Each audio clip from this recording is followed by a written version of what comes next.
señorías, e vamos a comenzar ca oferta económica e documentación para a valoración de criterios cuantificables de forma automática sobre número 2 do procedimento aberto para a contratación da suministración dun vehículo tipo berlina con destino ao parque móvil de presidencia da Diputación de Ourense. O tipo de licitación 24.793,39 euros, IBE non incluído e un só licitador. Exactamente, temos un único licitador que é Automóviles Pérez Rumbao S.A. Os criterios de adxudicación que se establecen nos pliegos son os seguintes: o precio de 0 a 70 puntos, plazo de garantía de 0 a 10 puntos, potencia do motor de 0 a 10 puntos e emisións de CO2 de 0 a 10 puntos. Procedemos a continuación á apertura da oferta presentada a través da plataforma de licitación electrónica leal.gal.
La contraseña de entrar. Entrar en el portal, claro. Esto como secretario de la mesa.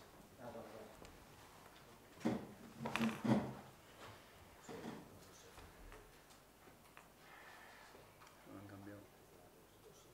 ¿Qué cambiaron la contraseña? No, el secretario de la mesa en principio estaba puesto yo en todas y se abre solo con la orden del secretario. Ahora está configurado como secretario Fernando, la mesa de contratación, y por eso, a pesar de entrar con mi clave y no autoriza la apertura. Claro. Entiendo que es eso. Pues es que para la apertura viene una clave distinta. No. Cambia Es que la entrada. eso no va a estudiarlo, ¿no? No tenemos o si no, hay que saber la clave de quién es. Sí, no, es que ni idea. Ahora deja, ¿no? Va. Muy bien.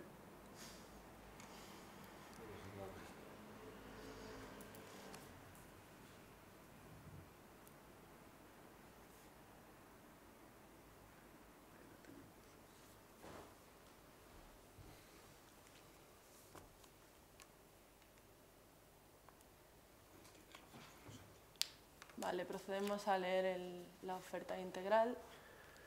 Pues muy bien. Único licitador, Automóviles Pérez Rumbao S.A.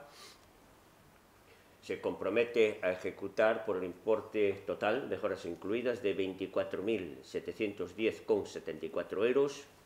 En dicha cantidad se entienden incluidos todos los costes necesarios para la venta y entrega del vehículo, matriculación, transporte, tributos y otras, con exclusión del IVA, y en las siguientes condiciones: plazo de garantía 4 años o 80.000 kilómetros, potencia del motor 280 caballos y emisiones de CO2 promedio 164 gramos por kilómetro.